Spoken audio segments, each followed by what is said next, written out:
Hey everybody, welcome back to the Redneck Racing channel. Today, I'm at the track. Peter might be coming later. He had to work this morning, so he wasn't going to be able to bring his car because he wasn't going to be able to make it in time for qualifying. He might show up a little bit later though. So basically what we're doing today is bracket racing. We're doing actual competition. I'm going to see how this goes. I've never done this before, so the car's been pretty consistent at some test and tunes, so hopefully it'll be consistent tonight. I've actually already completed both my qualifying runs. I pretty much got here and they were already doing it qualifying, so I had to pretty much get right in and do it. So I'll show you guys those two qualifying runs right now, and then well, then we'll see what happens when they start competition.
Guys, I don't know if I turned the GoPro on or not, but at 0.3 reaction time, I was definitely hoping for a better reaction time than that, but it is what it is. See what the time slip was. The car was really hot, so I don't know how good the time slip is going to be, but we'll see.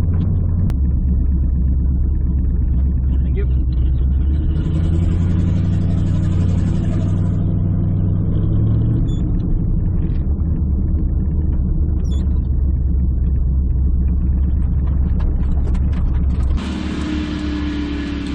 Alright, so that was pretty bad. That was a 14.4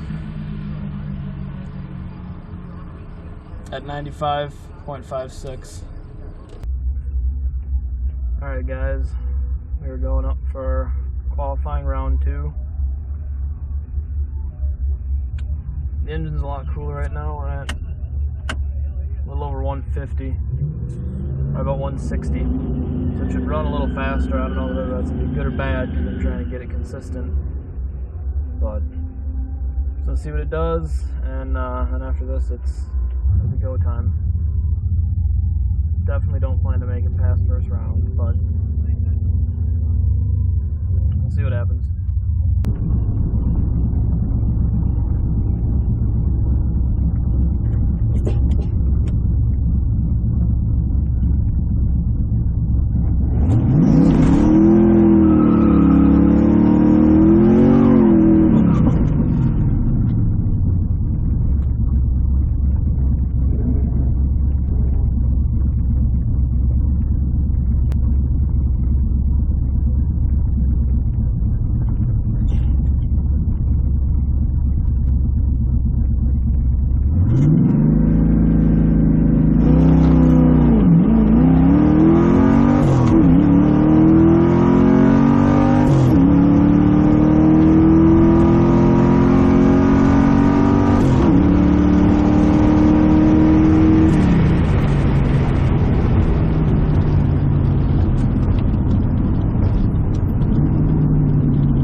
That had to have been better. It knocked the stinking GoPro over. Still felt a little slow, but I launched it quite a bit harder.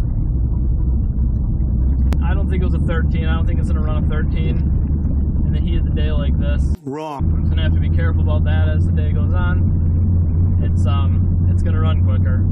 It always has. Every test and tune that I've ever been to, it'll go faster and faster as the night goes on, until the track starts cooling off. There's like a sweet spot at about, oh, I don't know, 8 o'clock, right about 8 o'clock. Seems like the track is still warm from the day, but the air is cool enough where the cars will run really nice.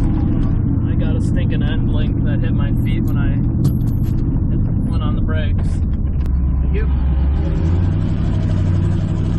Okay guys, that was way better than I would have thought. That was 1396. That's what I want to see. That's what it should run. Wow, those tires are sticky. I can just hear it flinging gravel everywhere. Yeah, alright, that's what we want to see. 204 60 foot. That's the best 60 foot I've ever had, I think. And that's what I want to see on the reaction too. It's the best reaction time I've ever had. 0.17. 0.17 reaction time, 204 to the 60 foot. Eighth was an 895 at 78. And quarter mile was 1396 at 97.89. And one at the across the track bar. Would you take this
I think I hit the brakes too hard at the finish line. I think he got around me. I did hit the brakes though, because I was out ahead of him by about a half a car, and I hit the brakes way harder than I thought I did. Oh man, we'll see. I was ahead of him though. I got off the brakes and then floored it again real quick. Dang. It was too close. Don't think I made it. Thank you. Oh my gosh, you guys, I broke out. I went too fast. I broke out by 0.1. Oh, that is the fastest pass I've ever made by a lot. Holy cow.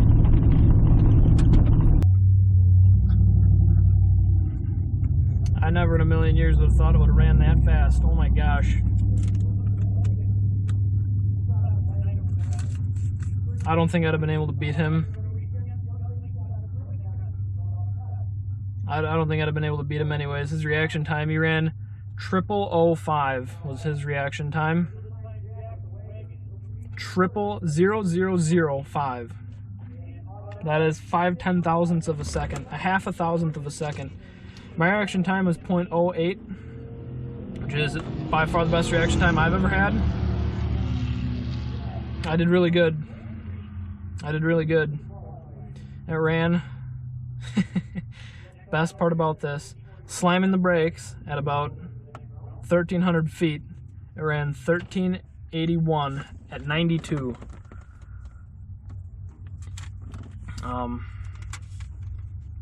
The best 60 foot I've ever had. That's my first sub 2 second 60 foot, 199 60 foot. 882 to the 8th at 79. Man, that's almost 80 miles an hour in the 8th mile. Yikes. The margin at the stripe, 0.0115. I mean, I lost. I would have been a lot happier if I'd won, but I did better than I expected. It was closer than I expected. I did not expect to do quite that good.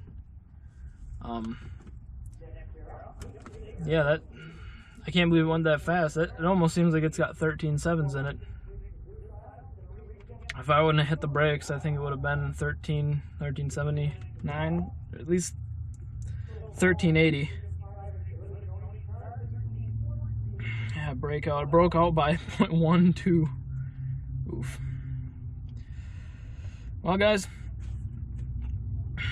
I guess that's gonna do it for the racing for me.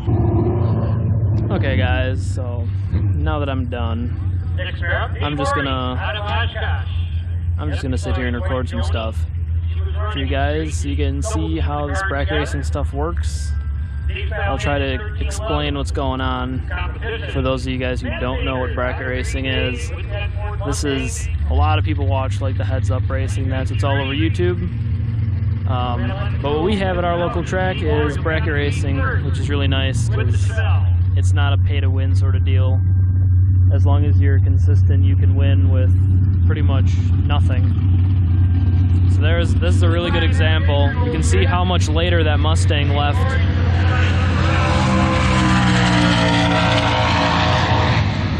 And it looks like that Mustang actually red lit, so the other guy won right off the bat.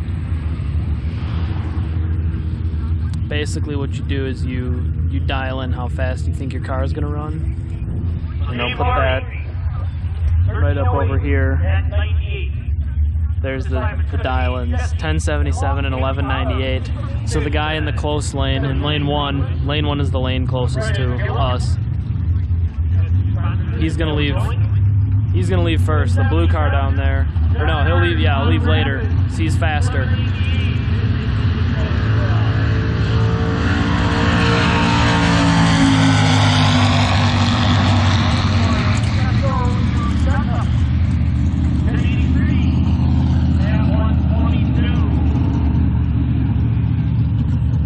So as you can see, he won. The blue car won.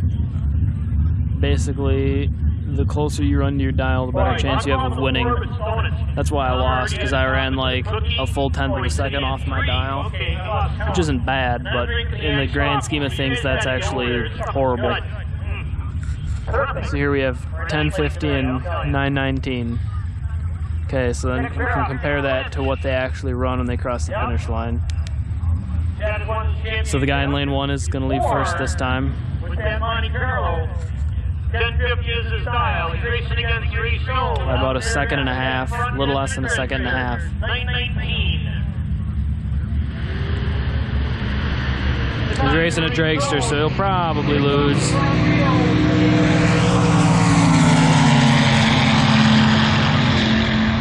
So no, he broke out. The dragster broke out. He dialed 919 and ran 913. So he ran 0.06 of a second faster than what he said he was gonna, and he lost. The other guy dialed 1050. Oh, they both ran 0.06 of a second faster than they were supposed to.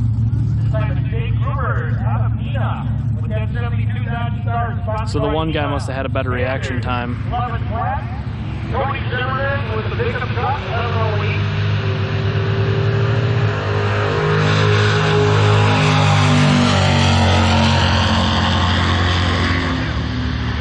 So you see that guy in lane 2, he won. He dialed 1108 and ran 1108. The other guy dialed 1100 and ran 1103.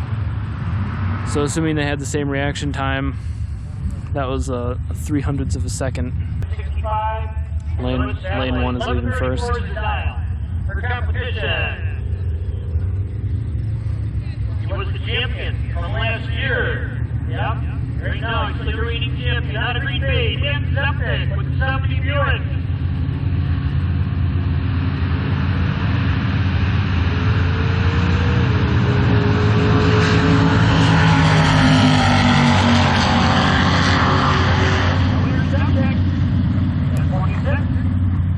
broke out by 1/100 of a second. And that's the reason why he had her covered on the tree and on the big end. So, there you go.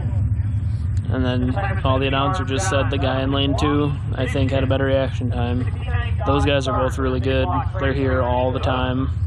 Line 84 the dial, Rick Scott out of Greenville, Wisconsin.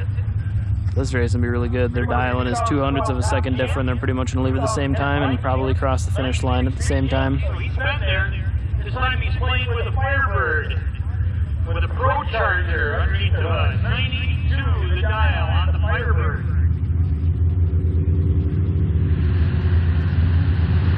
And Rick Scott goes right by 3 fouls.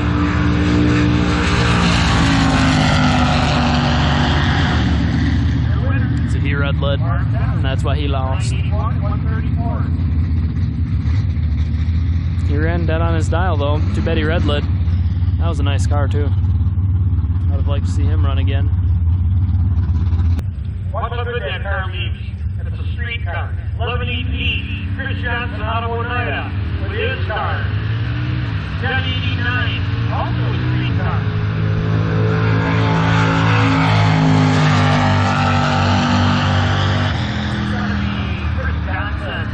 Now you can see there At 120. the guy in the teal car hit the brakes before the finish line. I did the same thing.